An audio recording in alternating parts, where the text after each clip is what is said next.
Hey, Ramona, how are you? I'm well, thanks. How are you doing?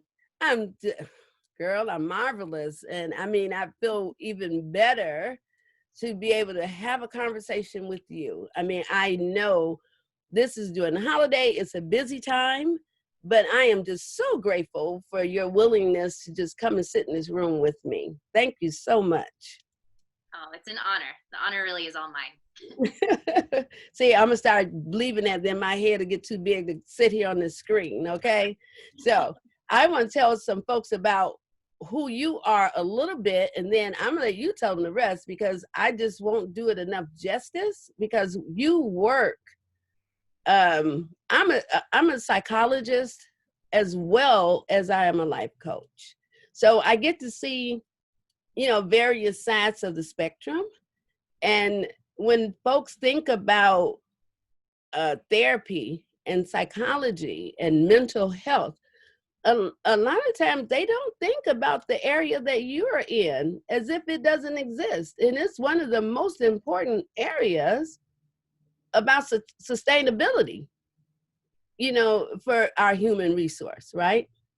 Ramona is a first generation college graduate in her family.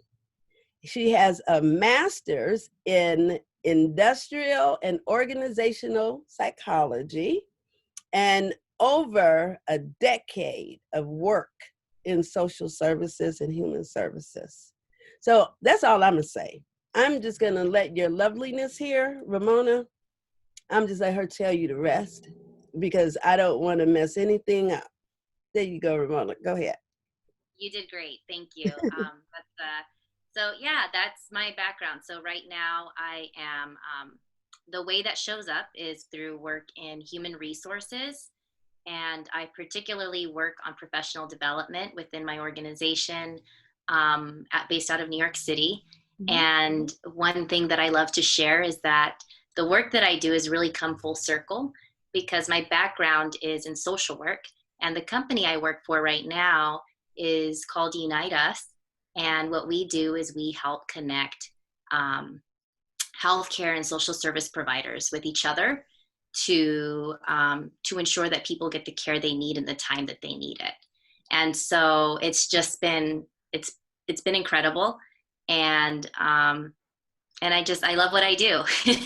I can't say I have to say that every risk that I've taken, everything that was new to me has been worth it. And I appreciate you for taking the time to speak with me today. So when we speak about professional development, Mhm. we kind of know what personal development is, but when you talk about professional development, can you give just a little insight on what that may be?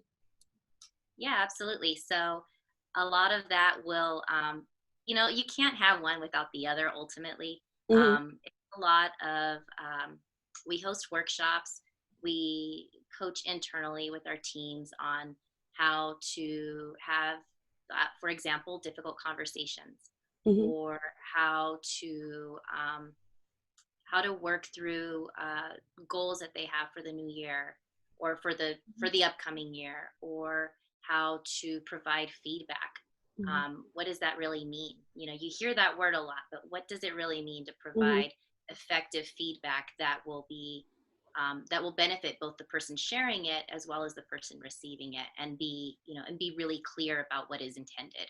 So yeah, I would say that that's essentially a lot of what we do in a nutshell.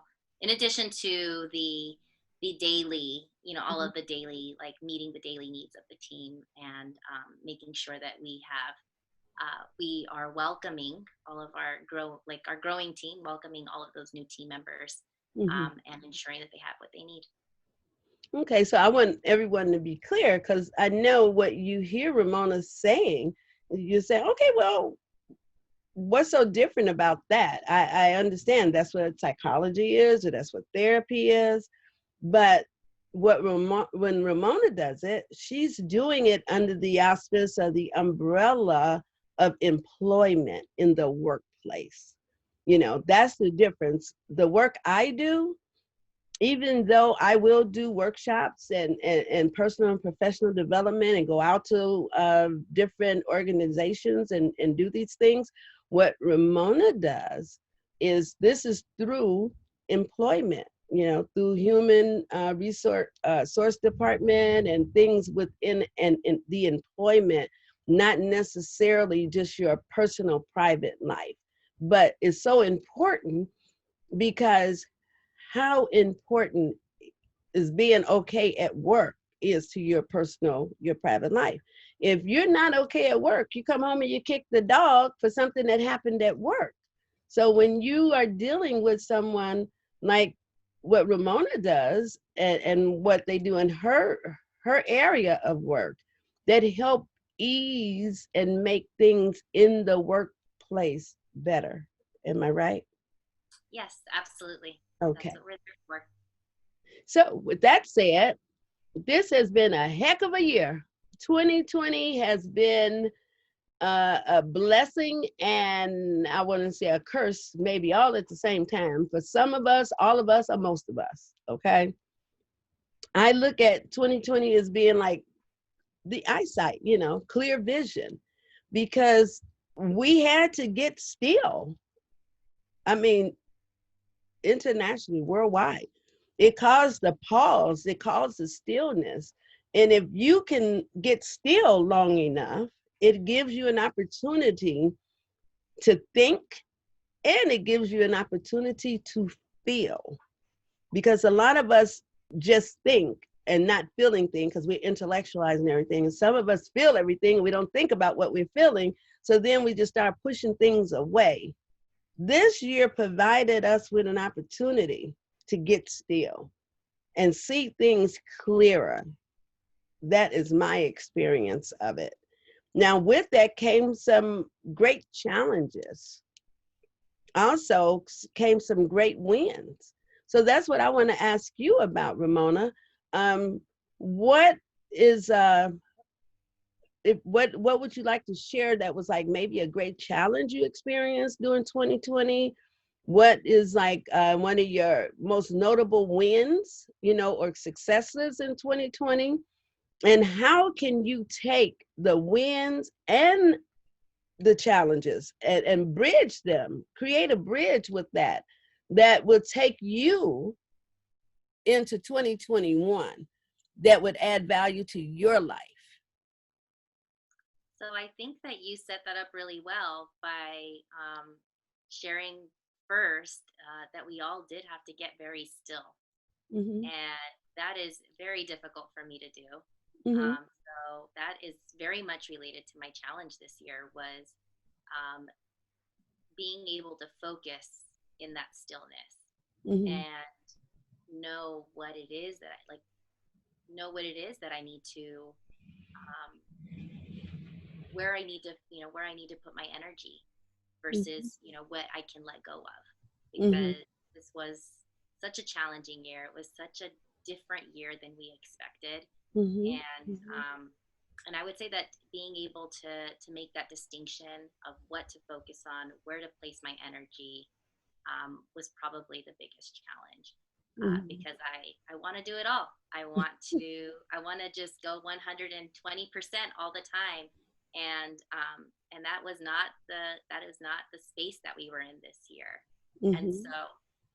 um, so related to that, I would say that my win would be that somehow I still was able to meet goals that I'd set at the beginning Yeah. of the beginning of the year, Mm-hmm. and and I think that they definitely didn't look like I expected them to. Mm-hmm. It was definitely different, but they it still was a win nonetheless, Mm-hmm. and I'm so grateful for that. So you were able to see beyond the obstacles that may would have somehow prevented you from accomplishing those goals. You were able to embrace those obstacles and let those obstacles create more opportunity for you to be successful. That's what it sounds like I hear you saying. Yeah, in a sense, yes.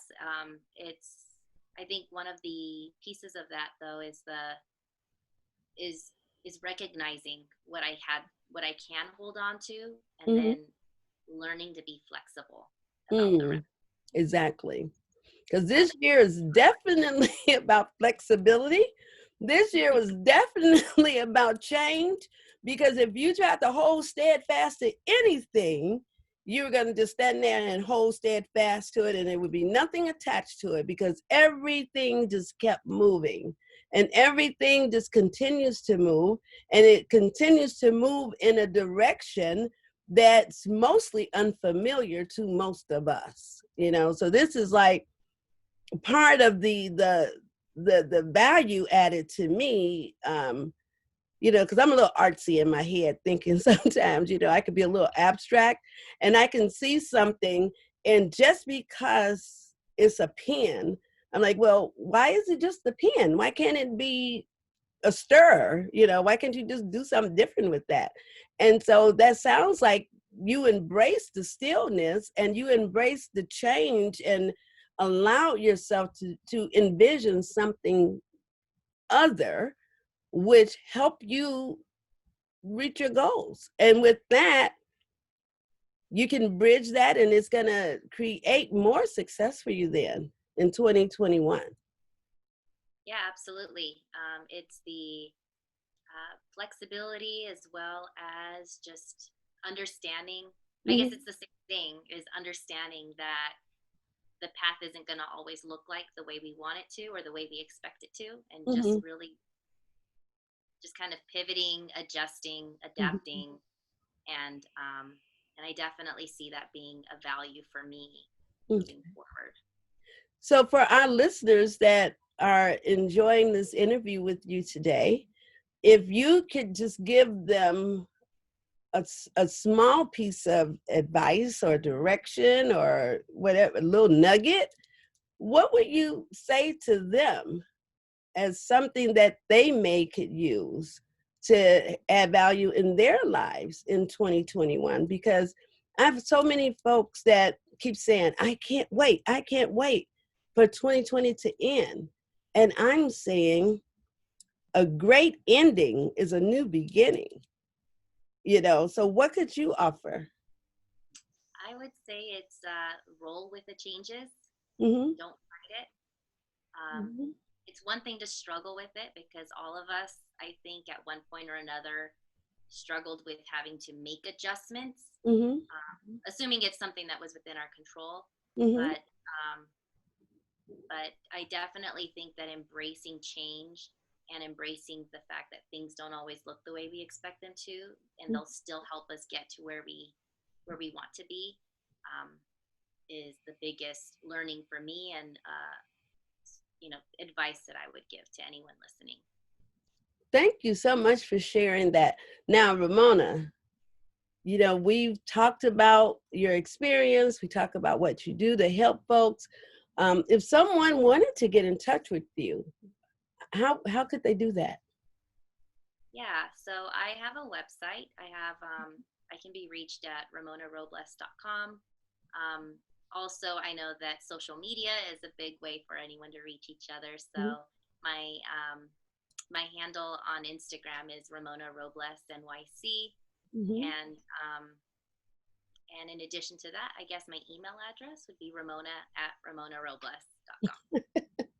You are very consistent, just like me. Anyone that's out here listening, um, I'm Dr. Tanya Gilbert, okay? And you can find me on all social media, saying Dr. Tanya Gilbert on all social media.